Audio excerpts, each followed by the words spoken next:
최고를 선택하십시오 라는 제목으로 이 시간에 함께 말씀 생각하며 은혜를 나누고자 합니다. 오늘 말씀을 잘 이해하시려면 일단 화면에 있는 지도를 보면서 배경을 좀 이해하실 필요가 있습니다. 여러분 보시는 오른편에 있는 지도는 이스라엘 백성들이 출애굽하면서 가나안까지 이르기까지의 경로를 빨간 선으로 표시한 것입니다. 최고 오른편에 있는 그곳이 애굽 땅에서의 고센이고요. 고센으로부터 시작해서 삼각형으로 되어 있는 그 반도는 시나이 반도, 시내 반도입니다. 그래서 가로질러서 쭉 가면 가나안이지만 이스라엘 백성들을 인도하신 하나님께서는 고센 땅으로부터 삼각형으로 되어 있는 시내 반도의 그 해변가로 쭉 밑으로 내려와서 오르고 다시 한번 내려갔다가 다시 옆으로 올라가게 되는 그런 여정으로 40년을 이끌어 가셨습니다. 그런데 이스라엘 백성들이 가나안 땅에 들어가는 장면은 여러분 보시기에 왼편에 나와 있는 조금 더 확대되어 있는 지도인데요. 이 화살표의 마지막으로 지나가는 곳이 요단강입니다. 지금 요단강 서편과 요단강 동편으로 나뉘어져 있는데 실제로 이스라엘이라고 하는 땅은 요단 서편입니다. 그리고 요단 동편으로부터 건너가게 되는 거죠.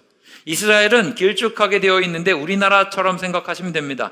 남과 북으로 나뉘어지게 되는 길쭉한 나라인데 이스라엘 백성들이 가나안 땅에 들어가는 것은 마치 우리가 6.25 전쟁 때 인천 상륙 작전을 벌였던 것과 마찬가지로 가운데로부터 뚫고 들어갔습니다. 그러니까 남쪽으로부터 치고 올라간 게 아니라 가운데로부터 들어가서 남과 북으로 이렇게 나뉘어지면서 가나안 땅 정복 전쟁을 벌이게 되었던 것입니다. 이것이 이제 여러분에게 보여주고 있는 이 지도가 말하고 있는 내용인데 이것이 오늘 본문 말씀의 배경입니다. 가나안 땅에 입성하게 될 때 이스라엘 백성들은 강 하나를 건너게 되지요. 그 강의 이름이 뭘까요? 요단강. 여러분 잘 알고 계시는 요단강입니다. 그 요단강을 건너기 전에 있었던 이야기를 오늘 우리는 민수기 32장을 통해서 보게 됩니다. 요단 서편과 요단 동편으로 나뉘어져 있는데 요단 동편은 지금으로 따지면 요르단 지방입니다. 그곳은 목초지도 굉장히 많았고 땅이 좀 괜찮았나 봅니다. 이스라엘 백성들은 12지파로 나뉘어져 있었죠. 12지파 중에 2지파 반, 그러니까 루벤 지파와 갓 지파, 그리고 므낫세에서 하프, 반이죠. 므낫세 지파의 절반이 거기에만 머물기를 원합니다. 그곳이 어디예요? 요단 동편입니다. 그러니까 요단 동편에서 우리는 가나안 땅 들어가지 않고 요단강 건너지 않고 이곳에 머물기를 원합니다 라고 모세와 하나님 앞에 요청하고 있는 것이 오늘 말씀의 배경의 스토리예요. 네, 여러분 좀 깊게 생각해 보셔야 될 것은 하나님께서 이스라엘 백성들이 머물기를 원하셨던 약속하셨던 땅은 어디일까요? 가나안 땅입니다. 젖과 꿀이 흐르는 땅, 그리고 오늘 지도로 보게 되면 요단 서편 땅입니다. 지금 2지파 반, 루벤 지파와 갓 지파와 므낫세 반 지파는 다 와놓고 못 가겠다고 하는 거예요. 왜 그러냐? 이 땅이 너무 좋아서. 이게 민수기 32장이 우리에게 알려주고 있는 거죠. 저는 오늘 이 2지파 반의 모습들이 우리에게 거울되기를 원합니다. 그들을 반면교사 삼아서 우리의 믿음을 점검하고 하나님 앞에서 바른 믿음의 길 걸어가는 태도가 무엇인지를 생각하며 은혜를 나누고자 하는데, 첫 번째는 여러분 이 사실을 기억하십시오. 더 많이 가진 것이 오히려 장애가 될 수 있다라고 하는 것입니다. 루벤 지파, 갓 지파, 그리고 므낫세 반 지파는 양떼들이 좀 많았던 것 같아요. 목축하는 삶을 사는데 하나님께서 은혜를 베풀어 주셔서 목축할 양떼가 많았던 것 같습니다. 오늘 우리가 읽은 본문은 아니지만 민수기 32장 1절을 보게 되면 이런 내용이 나오죠. 함께 읽겠습니다. 시작. 루벤 자손과 갓 자손은 심히 많은 가축대를 가졌더라. 그들이 야셀 땅과 길랏 땅을 본즉 그곳은 목축할 만한 장소인지라. 많이 가졌어요. 하나님의 은혜로 많은 것들을 소유하고 있었습니다. 그런데 이게 오히려 화가 되는 거죠. 너무 많이 가지고 있어서 그것이 오히려 그들의 발목을 잡습니다. 여기에 발목이 묶여버려서 하나님이 약속하신 그 자리까지 나아가지 못합니다. 자기들이 생각할 때는 요단 건널 필요가 없는 거예요. 이미 요단 동편에 이 좋은 땅을 우리가 차지할 수 있으니까 말이죠. 그리고 요단강을 건너면 그들에게 불편한 상황이 펼쳐지게 됩니다. 왜냐하면 가나안 땅은 정복 전쟁을 벌여야지 얻을 수 있는 땅입니다. 일단 들어가면 뭐 해야 돼요? 전투를 벌여야 돼요. 전쟁 벌여야 되는 거 아시잖아요. 여리고 땅, 그리고 아이성과 같은 전투 말이죠.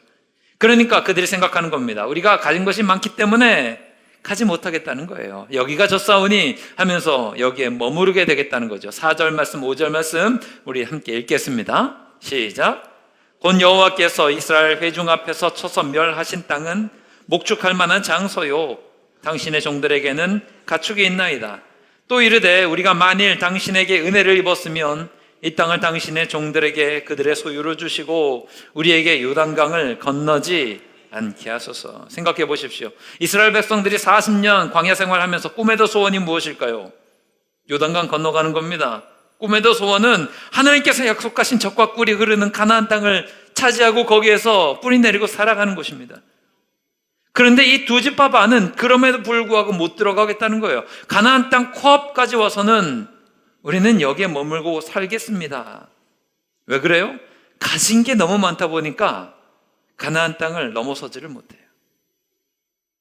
이게 안타까운 것은 무엇인가 하면 이스라엘 역사를 전체적으로 살펴보면 나중에 이스라엘이 전체적으로 통일이 되잖아요. 나라가 세워집니다. 그러면 요단 동편은 이스라엘에 포함될까요? 안 될까요? 포함되면 제가 여러분에게 여쭤보지도 않았겠죠. 요단 동편은 이스라엘에 들어오지 않습니다. 편입되지 않습니다. 여기는 사라져요. 사라진다라고 하는 이야기는 자취를 감추게 되었다는 이야기입니다. 이 요단 동편에 머물렀던 두 지파 반은 두 세대를 넘기지 못합니다. 다 없어져 버리는 세대가 된다라고 하는 거예요. 그 세대가는 멀쩡하게 거기서 살았을지 몰라도 그 이후의 세대를 거듭하면서 사라져 버리게 됩니다. 다윗 시대가 되면 가장 강력한 왕국을 만들었던 시대잖아요. 다윗이 왕국을 세우게 되었을 때 요단 동편은 아예 존재하지도 않았습니다. 그 땅은. 제가 여러분에게 이 말씀을 드리는 이유는 신앙생활할 때 이 두 지파 반과 같은 신앙생활 하시는 분들이 있어요. 다 따라옵니다. 광야생활 다 지나옵니다. 그런데 마지막 순간에 가진 게 너무 많다 보니까 내가 소유하고 있는 것들, 내가 누리고 있는 것들, 내가 누리는 편리들 이런 것들이 너무나 많다 보니까 내게 유리한 것들이 너무나 많다 보니까 포기하지 못하고 요단 동편에 머무르게 됩니다. 성도는요, 하나님의 약속의 말씀을 붙들고 가는 자들임을 믿으시기 바랍니다. 믿으시기 바랍니다. 하나님의 약속의 말씀을 붙들고 하나님이 보여주시는 그곳을 가는 게 성도예요. 성도는 내 눈에 좋아 보인다고 그것 따라가고 내가 가진 것이 많다고 그것 타협하고 하는 존재가 아닙니다. 지금 두 지파 반이 어떤 실수를 하고 있어요? 자기 눈에 좋아 보이는 그곳, 하나님의 약속이 있지 않음에도 불구하고 그것만 바라보다가 무너지는 선택을 하는 거예요. 마치 아브라함과 롯이 갈라지는 상황 속에서 롯이 결국엔 망할 수밖에 없는 소돔과 고모라, 소돔 땅을 선택했던 것과 마찬가지의 선택입니다. 아브라함과 롯이 흩어지게 되었을 때, 갈라지는 선택을 하게 되었을 때 롯이 무엇을 기준으로 선택합니까? 자기 눈에 좋아 보이는 기준으로. 소돔 땅이 살기 좋아 보였거든요. 편안해 보였거든요. 문화가 발전해 보였거든요. 모든 여건들이 다 갖추어져 있는 것 같아 보였거든요. 그리고 그곳으로 갑니다. 눈에 좋아 보여서요. 결국 그곳은 어떻게 되는지 우리는 다 압니다. 망할 곳이 되는 거죠. 오래 가지 않아요. 당장에는 편리할 수 있어도. 롯은요, 하나님의 말씀, 하나님의 약속 이런 거 생각하지 않아요. 오직 자기 눈에 따라서, 자기의 욕심에 따라서. 결국 그거 내려놓지 못하고 그거 가진 것 붙들다 보니까 하나님이 약속하신, 하나님이 예비하신 더 크고 놀라운 복과 은혜는 놓치는 어리석음의 선택을 하게 됩니다. 신앙생활은 뭐예요? 저는 신앙생활을 이렇게 생각합니다. 하나님이 주신 가장 좋은 것을 얻기 위해서 그보다 못한 것들을 비워낼 수 있는 훈련이 저는 신앙생활이라고 믿습니다. 하나님께서 예비하신 놀라운 복이 있어요. 하나님 주시는 은혜가 있어요. 하나님 주신 축복이 있어요. 그러면 이것을 누리기 위해서 우리는 뭐 해야 돼요? 그 외의 하위의 개념들은 비워내고 내려놓는 훈련을 하는 것, 이것이 신앙생활입니다. 우리가 이렇게 주일 예배에 모여서 하나님의 은혜를 사모하고 하나님의 은혜를 충만하게 누리잖아요. 하나님이 주시는 큰 복이란 말이에요. 이것을 위해서 우리는 무엇을 비워냅니까? 내가 이 11시에 모이기 전까지 집에서 편안하게 누릴 수 있는 것들, 쉴 수 있는 것들, 이 모든 것들을 내려놓는 거죠. 모든 신앙생활의 원리가 다 그래요. 예수님께서 마태복음 5장을 보게 되면 산상수훈 말씀을 들려주시는데, 거기서 팔복의 말씀이 나오죠. 팔복에서 가장 먼저 예수님께서 알려주시는 복이 무엇인가 하면, 심령이 어떤 사람이에요? 가난한 사람이에요. 심령이 가난한 사람은 어떻다 그래요? 복이 있대요. 그 복의 내용이 뭐예요? 천국이 그런 사람들의 것이라고 하는 거죠. 예수님께서 알려주신 복의 첫 번째입니다. 심령이 어때야 된다고요? 가난해야 된다고요. 이것은 물질적인 의미를 가지고 있는 게 아닌 거 아시잖아요. 마음과 영혼이 가난해지는 거예요. 마음과 영혼이 가난해진다는 말은 무슨 얘기예요? 내가 할 수 있는 일이 아무것도 없습니다. 나는 아무것도 아닙니다. 하나님의 은혜를 믿고 하나님의 선하심을 믿고 전적으로 하나님께 모든 것을 맡기고 하나님을 의지합니다. 이게 심령의 가난이죠. 그리고 그런 사람은 복되고 그런 사람들에게 천국의 삶이 예비되어 있고 이 땅을 천국으로 살아갈 수 있게 된다라고 하는 것입니다. 자기 눈에만 좋아 보이는 것, 그거 의미 없다는 거예요. 욕심 가지고 나아가는 것, 그게 큰 열매를 거둘 수 없다라고 하는 거예요. 내가 뭘 해보겠다는 게 아니죠. 올바른 성도의 모습은 무엇입니까? 내 눈과 내 생각이 정답이 아님을 인정하고 하나님의 은혜로 넉넉하게 하나님께서 주실 것을 믿고 의지하고 나아가는 것, 주님 손에 맡기고 나아가는 것, 주님께 의탁하는 것, 이게 바른 믿음이고 바른 성도이죠. 예수님께서 제자의 자격에 관해서 말씀하실 때도 마찬가지였습니다. 누가복음 14장 26절로 27절에서 예수님을 따르는 자들은 이래야 된다라고 말씀하세요. 함께 읽어보겠습니다. 시작. 물은 내게 오는 자가 자기 부모와 처자와 형제와 자매와 더욱이 자기 목숨까지 미워하지 아니하면 능히 내 제자가 되지 못하고, 누구든지 자기 십자가를 지고 나를 따르지 않는 자도 능히 내 제자가 되지 못하리라. 예수님의 제자가 될 사람들은 어떠해야 돼요? 주님 주시는 그 크신 은혜가 있으니 그거보다 하위 개념인 것들을 다 내려놓고 비워놓고 주님께서 우리에게 맡겨주신 십자가 지고서 능히 걸어갈 수 있는 사람들, 이 사람들을 우리는 제자다라고 부를 수 있다라고 하는 것이죠. 저는 여러분들이 그런 믿음으로 나아가실 수 있기를 바랍니다. 여러분이 누릴 수 있는 것들, 여러분이 가지고 있는 것들, 여러분이 생각하는 편리들, 이것들이 여러분의 믿음의 길에 발목 잡는 것이 되지 않기를 바라요. 가난한 심령 되십시오. 중세 시대에 수도원에 들어갈 때, 수도사가 될 때 3가지 서약을 한답니다. 첫 번째는 가난하게 살겠습니다. 두 번째는 순결하게 살겠습니다. 세 번째는 순종하며 살겠습니다. 가난과 순결과 순종의 선택을 해요. 그런데 이 3가지 선택 중에 가장 먼저 나오는 게 가난의 선택입니다. 의아하지 않습니까? 수도사에겐 순결이 먼저이고 순종이 먼저일 것 같은데 가난의 서약부터 해요. 왜냐하면 육적인 것들을 버리지 않고는 도저히 영적인 것들이 채워지지 않기 때문에, 내 육신의 욕망과 내가 소유하고자 하는 것들을 내려놓지 않으면 도저히 그 이후의 것들이 채워질 수 없기 때문에 가장 먼저 서약하는 게 가난의 서약이래요. 이것이 얼마나 중요하고 얼마나 어려운 일인가 보면 나중에는 수도원을 봉쇄 수도원으로 완전히 세상과 벽을 치고서 담을 쌓고서 그들과 소통하지 않으면서 그 안에서만 살면서 하나님을 섬기겠다라고 하는 것들이 나오고, 심지어는 광야로까지 나가죠. 그래서 광야의 영성을 가지고 살아갔던 교부들이나 이런 분들이 있음을 우리는 알게 됩니다. 왜 이런 선택을 하지요? 가장 좋은 것을 얻기 위해서. 예수님께서도 보십시오. 공생을 생활하시기 전에 가장 먼저 무엇을 하셨습니까? 광야로 나가셨습니다. 모세가 출애굽의 역사를 이루기 전에 가장 먼저 하나님이 모세를 보내셔서 훈련시키신 자리가 어디일까요? 광야입니다. 거기 안에서 다 비워내는 거죠. 그리고 오히려 영적으로 충만해지는 것이죠. 여러분, 우리가 신앙생활할 때 영적으로 충만해지지 않는 이유가 있습니다. 비워내지 못해서예요. 여러분 안에 있는 자아를 죽이지 못하고 여러분 안에 있는 욕망을 고스란히 남겨두고 여러분 안에 세상의 것들을 계속해서 채워나가다 보니까 오히려 그런 것들이 찌꺼기가 되어서 하나님의 은혜가 채워지지 않는 거죠. 지금 두 지파 반의 입장을 보십시오. 그들이 가지고 있는 가축이 뭐가 그렇게 중요합니까? 그들 때문에 요단강 못 건너잖아요. 어리석지요. 그런데 우리가 그런 인생을, 그런 결단을 내리며 살 때가 너무나 많습니다.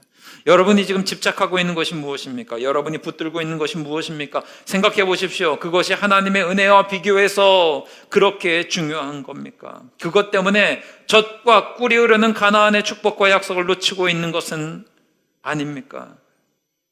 하나님께서 이스라엘 백성들을 광야로 그래서 보내셔요. 왜 보내셔요? 이거 깨달아 하려고. 신명기 8장 16절은 이렇게 우리에게 일러주고 있습니다. 함께 읽습니다. 시작. 내 조상들도 알지 못하던 만나를 광야에서 내게 먹이셨나니 이는 다 너를 낮추시며 너를 시험하사 마침내 내게 복을 주려 하심이었느니라. 아멘. 광야로 인도하신 이유가 있대요. 왜요? 만나 먹으면서 하나님만 의지하라고. 왜요? 거기서 낮추시려고, 시험하시려고. 그래서 하나님 앞에 비우는 법을 배우고 하나님만을 따르는 법을 배우게 하시려고요. 저는 여러분 안에 있는 이러한 것들이 다 비워질 수 있기를 주님의 이름으로 축원합니다. 이사를 해보신 분들은 압니다. 여러분 살림살이가 언제 정리되죠? 가장 잘? 그렇죠. 다 아시죠. 이사 한번 해보면 이게 어디 있었나 생각지도 못하는 것들이 계속해서 튀어나오지 않습니까? 그리고 나서 집안이 정리가 됩니다. 여러분 냉장고 얼마 전에 추석이었는데 지금 냉동실 열어보시면 작년 추석 송편 있으실걸요? 정리가 안 돼요. 다 넣어보면 먹을 것 같았는데 안 돼요. 이게 다 한 번씩 꺼내놓고 다시 한번 집어넣는 과정만 반복해도 청소가 됩니다. 그 안에 또 새로운 것들이 채워질 수 있는 거죠. 여러분들 냉동고에 빈자리가 없는 이유는 비워내지 못하시기 때문에 그렇습니다. 비울 줄 알 때 새로운 것들이 채워지게 되는 거예요. 지금 두 지파 반은요, 비워내지 못해서, 내려놓지 못해서 망할 선택을 하는 족속으로 우리에게 모델이 되는 것입니다. 저는 이 두 지파 반이 우리에게 주는 메시지가 있다고 믿습니다. 비우고 내려놓으십시오. 하나님께서 기뻐하시는 역사가 여러분 가운데 충만하게 넘쳐나게 될 줄 믿습니다. 자, 그러면 비우시려면 두 가지 팁만 간단하게 말씀드리고 다음 대지로 넘어가 볼게요. 어떻게 하셔야 되냐면 첫 번째로는 주도권을 하나님께 두십시오. 여러분의 인생의 주인이 하나님이심을 인정하시고 주님이 기뻐하지 않으시는 것들을 내려놓으시고 비워내십시오. 그리고 하나님이 기뻐하시는 그 길을 가십시오. 그리고 하나님이 여러분에게 허락하여 주신 것들 있잖아요. 여러분이 소유하고 있는 것들, 그것을 축적의 개념이 아니라 사용의 개념으로 보셔야 됩니다. 여러분에게 주신 물질들, 여러분에게 주신 시간들, 여러분에게 주신 달란트들, 여러분에게 주신 많은 주변에 돕는 사람들, 이 모든 것들이 어떤 개념이에요? 쌓아두는 개념이 아니라 사용해야 된다라고 하는 개념으로 받아들이셔야 됩니다. 그러면 낭비되지 않아요. 잘 쓰실 수 있어요. 두 번째로 오늘 살펴봐야 될 대지는 하나님께서 우리에게 허락하시는 것들에 관한 이야기입니다. 하나님은요, 우리에게 기뻐하시면서 주시는 게 있고 그냥 허용하시는 게 있어요. 이걸 잘 구별하셔야 됩니다. 오늘 말씀의 제목, 설교의 제목을 좀 기억하시면 되는데, 여러분은 선택하실 때 최고를 선택하는 모습이 있어야 돼요. 두 지파 반이 있습니다. 지금 이 두 지파 반이 요단 동편에 남겠다 그래요. 이 이야기를 들었던 모세의 반응은 화를 내는 것입니다. 화를 내요. 화를 내만 하죠. 이건 불순종이니까. 오늘 민수기 32장 6절 말씀을 보세요. 읽겠습니다. 시작. 모세가 갓 자손과 루벤 자손에게 이르되 너희 형제들은 싸우러 가거늘 너희는 여기 앉아 있고자 하느냐. 비난하고 있는 거죠. 너희들만 여기서 안정적으로 그냥 편안하게 쉬려고? 안 돼. 비판하는 거죠. 그러면서 이제 32장의 내용은 이런 거예요. 과거에 가데스 바네아에서 10명의 정탐꾼, 그들의 불순종으로 어려움 당했던 이야기를 합니다. 그것 때문에 어려움 당했던 거 기억하라고. 그 이야기를 듣고 있었던 두 지파 반이 마지못해서 대안을 제시해요. 이 대안이 뭔가 하면 오늘 우리가 읽은 본문 말씀입니다. 이 대안이 첫 번째는 우리가 이렇게 가족들을 안전하게 성 만들어서 살게 하고 난 다음에 무장해서 살겠습니다. 17절이죠? 읽으면 확인하겠습니다. 시작. 이 땅에 원주민이 있으므로 우린 어린아이 성읍에 거주하게 한 후에 우리는 무장하고 이스라엘 자손을 그곳으로 인도하기까지 그들의 앞에 서가고. 이게 첫 번째 약속이고요. 두 번째 약속은 가나안 땅은 우리가 유업으로 받지 않겠습니다. 19절입니다. 시작. 우리는 요단 이쪽 곧 동쪽에서 기업을 받아 싸우니 그들과 함께 요단 저쪽에서는 기업을 받지 아니하겠나이다. 두 가지죠. 가서 앞장서서 싸워주겠습니다. 두 번째로는 우리는 이 땅으로 족하니까 가나안 땅 유업으로 주지 않으셔도 돼요. 그랬더니 하나님께서 모세를 통해서 마지못해서 허락해 주십니다. 이게 중요해요. 마지못해서 허락을 해 주세요. 저는 이 말씀을 이해할 때 이 사실이 굉장히 중요하다고 생각합니다. 여러분 신앙생활할 때도 마찬가지인데 반드시 기억하십시오. 하나님께서 기쁘셔서 너무너무 기쁘셔서 막 응답해 주시고 부어주시고 하는 것들이 있고, 반대로 우리가 막 떼쓰면서 요청하고 고집 피우고 나는 안 바뀔 거예요 라고 하면서 아집 가운데 있을 때 하도 불순종하는 모습이 있다 보니까 마지못해서 허용하시는 뜻이 있어요. 두 가지를 구별하십시오.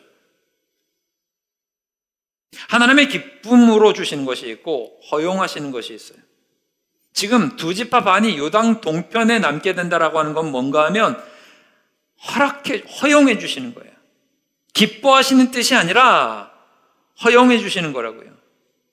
여러분 우리가 신앙생활을 할 때 어떤 길 가야 됩니까? 오늘 말씀의 제목을 기억하셔야 된다고요. 최고를 선택하십시오. 허용하시는 수준에 머무시면 안 돼요. 예배를 보십시오. 예배를 예를 들어서 설명하겠습니다. 코로나 시대 지나오면서 예전에는 없었던 단어 하나가 생겼습니다. 현장 예배라고. 이제 구별하는 거죠. 영상 예배가 있고 현장 예배가 있어요. 그럼 영상 예배는 여러분 허용하시는 거죠. 우리가 모여서 예배 드릴 수 없는 특별한 상황 가운데 우리 코로나 시대에 있었고, 또 요즘에 뭐 여러 가지 기술의 발전으로 인해서 우리는 영상으로 예배를 드릴 수 있게 되었고, 또 어쩔 수 없이 예배에 참석하지 못하는 사정에 있는 분들을 위해서 이것들은 허용되는 겁니다. 그런데 하나님이 정말 기뻐하시는 것은 어떤 예배이지요? 모여서 드리는 예배입니다. 그러니까 여러분 모여서 드리는 예배와 영상 예배에는 질적인 차이가 있잖아요. 그러니까 아시죠? 하나님이 기뻐하시는 예배는 모여서 우리가 발걸음을 함께해서 하는 예배죠. 영상 예배는 여러분 아무리 잘한다 그래도 한계점이 명확합니다. 제가 지난주에 성지순례 다녀와서 말씀드렸죠. 제가 여러분 예배 드릴 때 동일한 시간에 저도 마찬가지로 예배 드리고 있었던 것 아시죠? 시차가 있어서 저는 그때가 새벽이었습니다. 말씀드리기 좀 부끄럽지만 제가 여러분들과 함께 동시간대 예배 드렸을 때 제 복장은 좀 많이 부끄러웠습니다.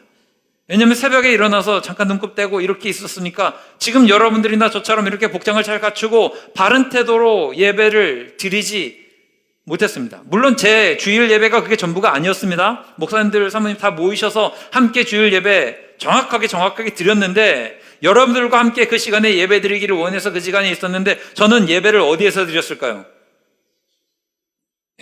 침대 위에서 드렸습니다. 이게 영상 예배의 현실이더라고요. 그거 하나님이 기뻐하는 일은 아니죠. 허용하시는 거죠. 허용하시는 수준에만 있다라고 하는 말은 조금 더 극단적으로 이야기하면 안 망하는 선에서 살겠다는 말이에요. 망하지 않는 수준에서만 머물겠다라고 하는 말이죠. 여러분 어떻게 인생을, 어떻게 믿음을 그렇게 갑니까? 충만하게 가야죠. 어떻게 겨우겨우 가시려고 하십니까? 최고로 선택을 하셔야죠. 버림받지 않는 정도로만 머물면 되십니까? 뜨겁게 열정으로 쓰임받으며 헌신하며 나아가셔야죠. 저는 이 두 지파 반의 영성이 참 마음에 들지 않아요. 허용하시는 선에서 그 경계적인 수준에서만 신앙생활 하겠다라고 하는 거죠. 하나님은요 너무 좋은 분이셔서 자꾸 달라 그러시면 주세요. 주긴 주세요. 대표적인 게 이스라엘 백성들이 하나님 앞에 왕 달라고 했잖아요. 왕 달라고 했는데 처음에는 안 돼, 너희들 왕 세우지 마 이렇게 하셨는데 자꾸 달라 그러니까 뭐라고 말씀하시면서 사무엘상에서 말씀하시죠? 너희들 왕 줄게. 그런데 그 왕이 너희들을 압제할 거야. 너희들에게 세금 뜯어갈 거라고, 너희의 자녀들을 군대로 끌어갈 거라고 하면서 왕을 허락해 주십니다. 기뻐하시면서 주시는 게 아니라 요구가 있다 보니 마지못해 허락은 해 주세요. 근데 나중에 그게 재앙이 되잖아요. 민수기 11장을 보게 되면 가나안을 향해서 이스라엘 백성들이 광야길을 걸어갈 때 만나만 먹다가 지겨워서 고기 달라 그러잖아요. 하나님이 자꾸 달라 그러시니까 허용은 해주세요. 그러게 내가 메추리를 통해서 고기를 먹게 해줄게. 하루 이틀 아니라 한 달 동안 줄게. 그런데 그게 복됐습니까? 아니요. 물도 없는 광야에서 메추라기를 받아가지고 도축하면서 한 달 동안 먹는 것은 곤욕입니다. 우리가 할 수 있는 게 뭐예요? 하나님이 주신 게 최고임을 믿는 여러분들 되시길 주님의 이름으로 축원합니다. 이거 하셔야 돼요. 하나님이 허용하시는 것들은요, 그래요, 유통기한이 길지 않습니다. 이 사실을 여러분 좀 기억하실 필요가 있어요. 두 지파 반이 요단 동편에 머물렀습니다. 얼마나 오래 머물렀습니까? 두세 달을 가지 못했다고요. 지금 내 때는 괜찮은데 그 다음 때에 무너지고 그 다음 때에 무너져서 이제 두 지파 반의 흔적을 찾아볼 수가 없는 지경에까지 이르게 된다고요. 허용은 하시지만 이것들이 그들에게 복된 일은 아닙니다. 믿음 생활도 그렇게 하시는 분들이 있어요. 그냥 나 구원받는 정도로, 내 구원을 잃어버리지 않는 정도로만 신앙생활하면 되지 뭐. 그래서 예수님 믿는다 고백하고 뭐 예배도 좀 드리는데 좀 들쑥날쑥해도 하나님 다 이해하실 거고, 내가 헌신 안 해도 되고 뭐도 안 해도 되고 그냥 내가 예배만 드리면 나 예수 믿고 구원받는 거 아니냐. 허용하시는 수준의 믿음이라고요. 그러면 유통기한이 길지 않다 그랬죠. 그분은 구원받을 거예요. 그러면 그 자녀들은 어떻게 할까요? 그 정도 수준으로 믿음 생활하시는 분들이 자녀 신앙교육 제대로 하실까요? 자녀의 자녀는 어떨까요? 유통기한이 길지 않다고 말씀드렸잖아요. 그러면 그 부모의 믿음을 가지고 그 자녀 세대들은 그냥 조금 더 허술해질 겁니다. 그리고 그 이후의 세대들은 점점 더 믿음의 흔적조차 찾아보기 어려울 겁니다. 그러면 어떻게 합니까? 유통기한 길지 않다고요. 허용되는 수준으로만 머무르시면 과연 그 이후에 나타나는 그 결과들을 어찌합니까? 저는 여러분들이 최고를 선택하며 나아가실 수 있기를 바랍니다. 이것이 우리에게 주어진 믿음의 선택지예요. 그러면 최고로 선택하는 기준이 뭘까요? 하나님이 기뻐하시는 게 뭔가만 생각해 보시면 됩니다. 어렵지 않아요. 여러분들이 성경 66권 전체를 다 꿰듯이 알지 않으셔도 하나님이 기뻐하시는 게 뭔가를 살피시기만 하시면 최고의 지점까지 선택을 유지하실 수 있습니다. 두 지파 반이 할 수 있는 최고의 선택은 뭐였을까요? 요단 동편에 머무는 거 아닙니다. 건너가는 거예요. 거기서 하나님이 약속하신 그 약속의 땅을 붙드는 겁니다. 그런데 허용하는 수준에서만 머물다 보니까 오래 가지 못하고 결국엔 무너지게 되는 거죠. 여러분에게 적용한다 그러면 여러분은 다 알고 계세요. 하나님이 기뻐하시는 게 무엇일까? 그 선택을 기준으로 나아가시면 됩니다. 하나님이 제일 기뻐하시는 게 뭐예요? 잃어버린 영혼들 구원하는 거 아닙니까? 그러면 전도의 자리로 나아가는 거죠. 전도하는 일 포기하지 않는 겁니다. 하나님이 기뻐하시는 게 무엇입니까? 주의 교회를 성심을 다해서 주의 몸된 재단이라 하니까 주의 몸을 성심을 다해서 섬겨 나가는 겁니다. 그럼 헌신의 자리 나아가시는 겁니다.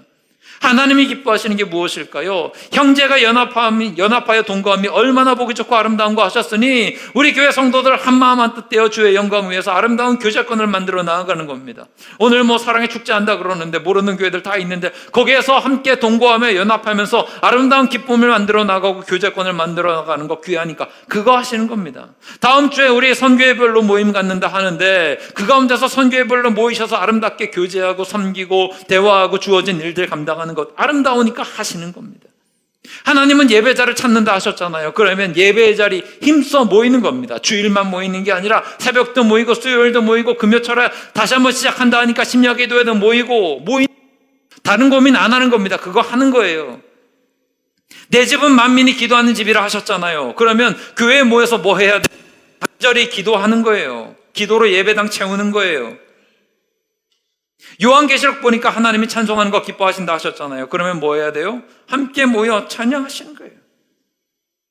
하나님은 우리에게 주어진 것들, 청지기로 살라 하셨잖아요. 그러면 내게 주어진 많은 것들이 있는데 청지기로서 역할을 감당하는 겁니다. 잘 보세요. 두 지파 반은요, 딱 부러지게 죄를 지었다 이야기하기가 어렵습니다. 이게 참 그래요. 이 두 지파 반은 불순종했다고 이야기하기도 참 힘듭니다. 어정쩡합니다. 요단 동편에 머무르면서 자기 가축에 매달리면서 불순종도 아니고 순종도 아니고 결국에는 역사에서 사라져버려요. 이런 믿음 되지 않기를 바라요. 하나님이 기뻐하시는 최고의 선택을 하시는 즐거운 가족들 되시기를 바랍니다. 말씀 정리하겠습니다. 내가 가진 것들이 오히려 믿음의 장애물이 될 수 있음을 기억하십시오.